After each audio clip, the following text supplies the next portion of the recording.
Halo, assalamualaikum. Waalaikumsalam, Kak James. Siap, Koordinator kelas siap. kita belum ready kayaknya nih. Iya, ketua kelas nggak tahu lagi ada kegiatan kali. Ya.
Assalamualaikum Pak Budi.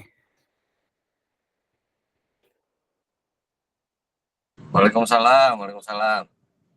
Maaf Masih di masih Medan baru Pak Budi ya? baru ini ya, baru mau ke bandara. Siap, hati-hati di jalan Pak Budi. Siap, siap, siap. Izin ya. Maaf, maaf, maaf. Siap, siap. Eh,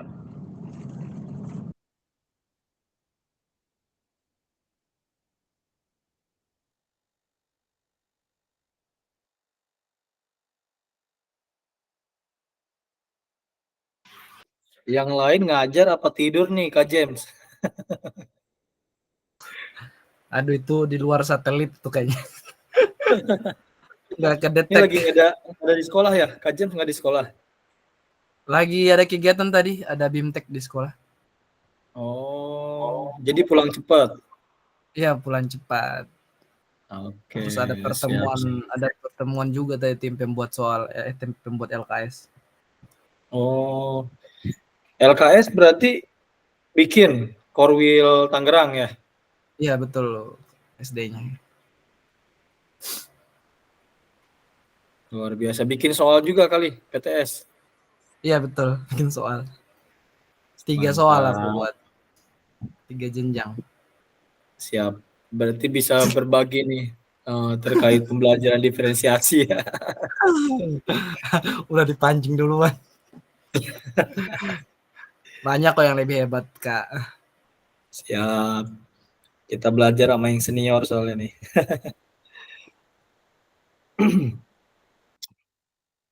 Kak Ilham, selamat bergabung Kak Ilham.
Baik, Assalamualaikum warahmatullahi wabarakatuh.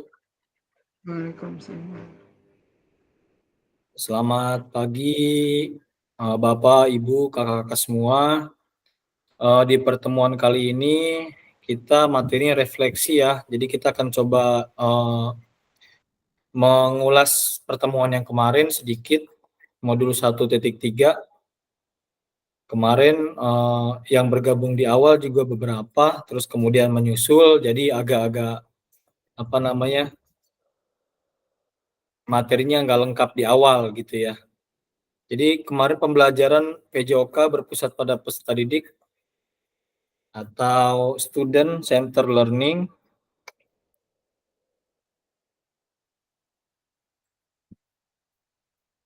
Sudah kita bahas kemarin sama-sama terkait materi-materi ini, apakah kita mengajarnya masih banyak suara fluid sebagai perintah gerak daripada suara guru saat pembelajaran, dan apakah saat pembelajaran semua gerakan peserta didik harus sesuai perintah atau komando guru.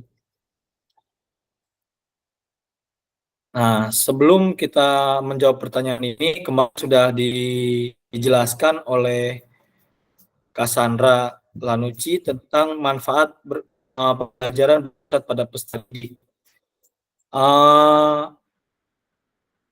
Benang merahnya adalah yang disampaikan oleh Cassandra Lanucci ini, benang merahnya adalah pembelajaran berpusat pada peserta didik ini memang di awal terlihat terasa sulit gitu, karena kita harus mempersiapkan pembelajaran yang sesuai dengan karakteristik masing-masing peserta didik gitu. Jadi bagaimana kita kira-kira bisa nggak ya di sekolah kita mempersiapkan materi yang karakteristiknya berbeda-beda gitu. Jadi kita tidak samakan. Nah, ini kata Cassandra Lanucci, pembelajaran seperti ini memang terlihatnya berat. Tetapi kita harus coba, kita harus lakukan, karena ketika kita melakukan, kita akan menemukan celah-celahnya atau solusi-solusinya di lapangan.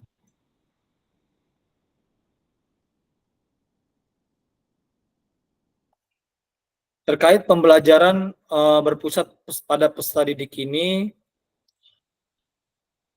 yang sudah dibahas kemarin, yaitu ada pembelajaran diferensiasi, ya kan? Kita harus mendiferensiasikan pembelajaran sesuai dengan karakteristik peserta didik. Kemarin kita sudah coba melakukan aktivitas role play pembelajaran, yaitu tentang capaian pembelajaran tentang gerak fundamental, di mana kakak-kakak kemarin melakukan ya, mempraktikkan kegiatan tersebut luar biasa, kayak Pak Wawan yang udah senior ya masih mau bergerak gitu kan, dan semangat banget gerakannya. Nah, ini kemarin sudah kita lakukan. Nah, di pembelajaran yang kita lakukan kemarin yaitu bisa melakukan asesmen dengan self assessment dan peer assessment, karena kemarin ada satu yang melakukan dan satu lagi yang mengamati. Nah, selain itu juga yang melakukan bisa menilai dirinya sendiri dengan self assessment. Nah, kita sebagai pendidik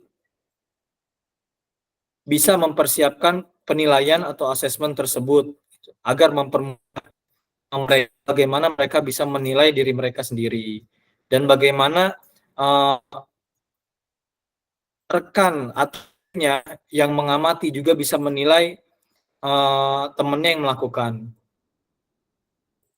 Jadi pembelajaran yang kemarin kita lakukan bisa menggunakan asesmen, self assessment, dan peer assessment. Kemudian melakukan analisis efek latihan yang diberikan melalui perubahan denyut nadi. Kemarin kan kita sebelum melakukan dicek denyut nadi terlebih dahulu, kemudian kita melakukan gerakan. Setelah melakukan gerakan, dicek lagi denyut nadinya perubahannya seperti apa. Apakah sangat signifikan, 2 kali lipat atau bahkan 3 kali lipat, atau denyut nadinya bertambah sedikit saja gitu. Itu bisa dipengaruhi oleh gerakan yang dilakukan.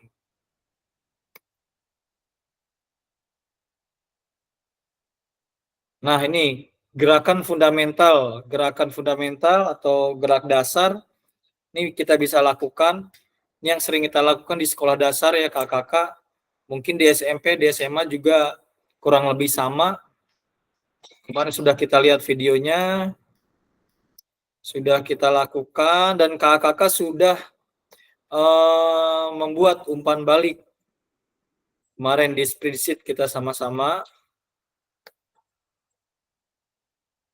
Adakah efek yang Bapak Ibu rasakan dari latihan yang telah dilakukan? Nah, kemarin kita sudah melakukannya banyak sekali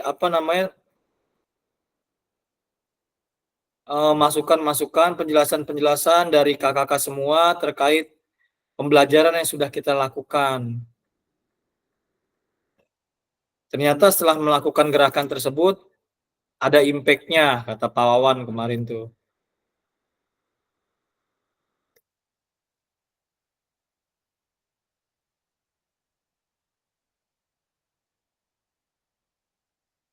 Nah,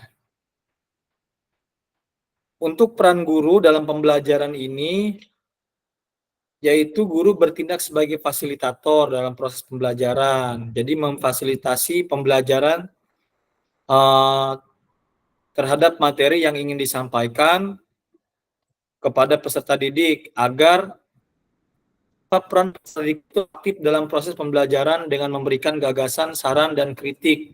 Nah, ini mungkin kalau di SMP, SMA, SMK mungkin ya ini bisa dilakukan dengan maksimal, tetapi untuk di sekolah dasar kita harus coba terlebih dahulu di kelas yang tingkatannya lebih tinggi, mungkin kelas 5 atau kelas 6. Karena saya udah coba juga di kelas 4, kelas 5, saya sudah coba untuk pembelajaran ini diawali memang harus diawali dengan komando terlebih dahulu gitu. Jadi tidak bisa peserta didik langsung belajar secara mandiri gitu. Meskipun kita buat lembar kerja peserta didik, terkadang lembar kerja peserta didik kita kan butuh butuh dijelaskan lebih detail gitu kan. Nah, pada akhirnya kemarin masih ada aja komando di pertemuan-pertemuan awal. Nah, kemudian di pertemuan berikutnya peserta didik baru mulai memahami pembelajaran yang kita harapkan nih. Jadi aktif dalam proses pembelajaran di sini mungkin bisa diterapkan maksimal di SMP, SMA, dan SMK. Dan di SD, kita guru-guru SD harus benar-benar sabar untuk menyesuaikan pembelajaran ini. Tadi yang disampaikan oleh Cassandra Lanucci, di awal ini terasa berat. Tapi jika dilakukan terus-menerus, diulang terus gitu kan, akan menemukan solusi-solusi di perjalanannya. Gitu. Akan menemukan jawaban-jawaban sehingga kita bisa membuat langkah berikutnya. Dalam pembelajaran yang berpusat pada peserta didik, guru akan berperan sebagai fasilitator dalam proses pembelajaran. Peserta didik akan dilatih untuk memiliki tanggung jawab atas kegiatan belajarnya. Nah, kemarin kan pas kita simulasi role play kemarin, saya memberikan opsi kepada kakak semua, silahkan kakak mau melakukan gerakan seperti apa. Jadi saya tidak menyuruh misalkan Kak Imam nanti squat ya, Kak Imam gerakannya jumping jack ya, enggak gitu. Tapi saya memberikan kebebasan kepada kakak-kakak semua untuk memilih gitu. Artinya di sini ketika peserta didik kita memilih gerakan atau praktek yang ingin dilakukan, mereka dilatih untuk memiliki tanggung jawab atas pilihannya sendiri, gitu.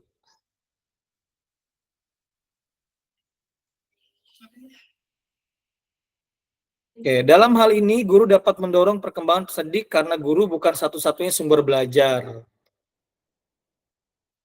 Oke, ini kemarin sudah sedikit disampaikan jenis-jenis pembelajaran yang berpusat pada peserta didik.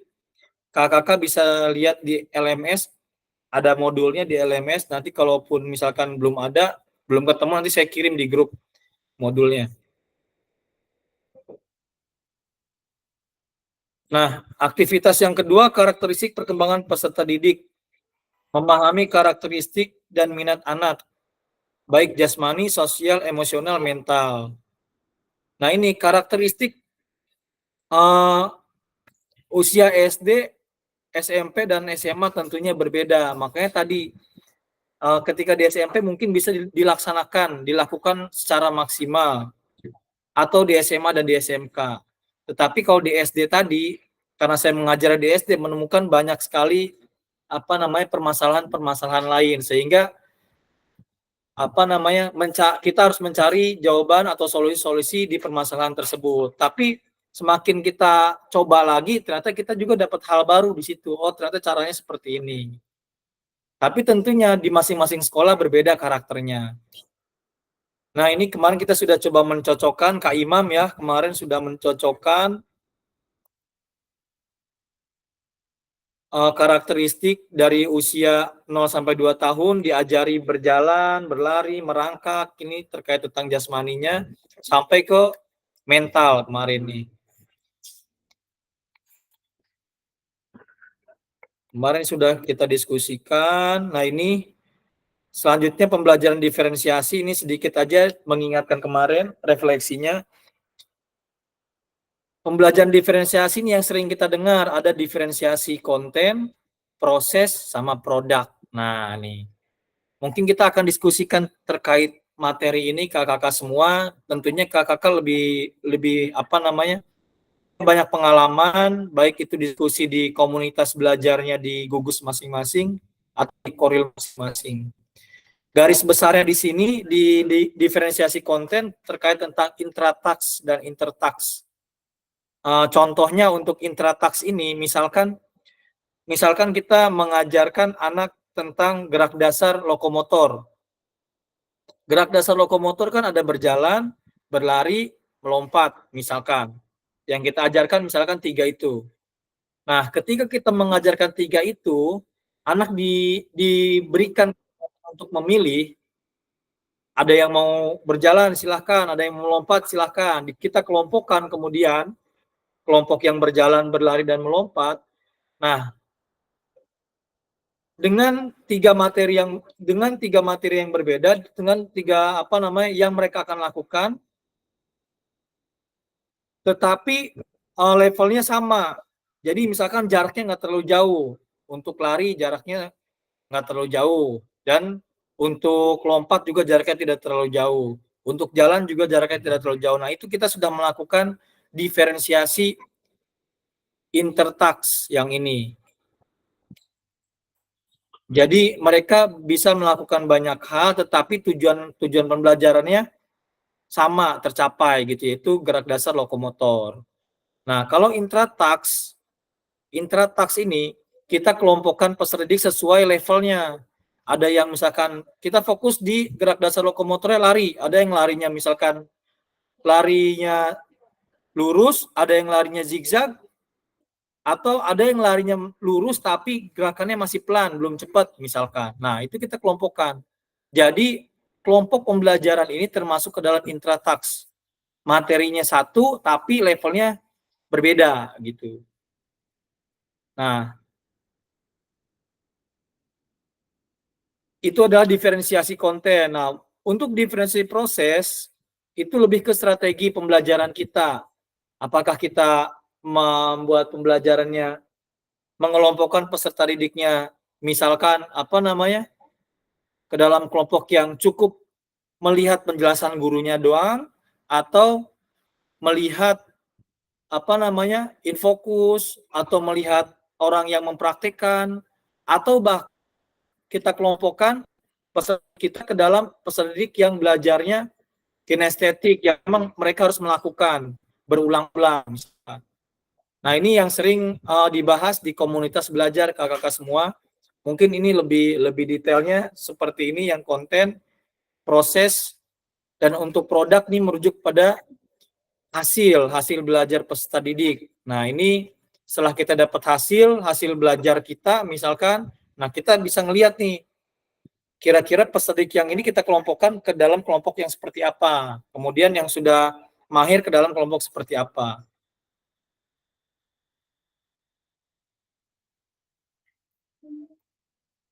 Oke, kakak-kakak semua, itu refleksi yang pertemuan kemarin. Kita akan coba berdiskusi terkait pembelajaran diferensiasi dan lain sebagainya.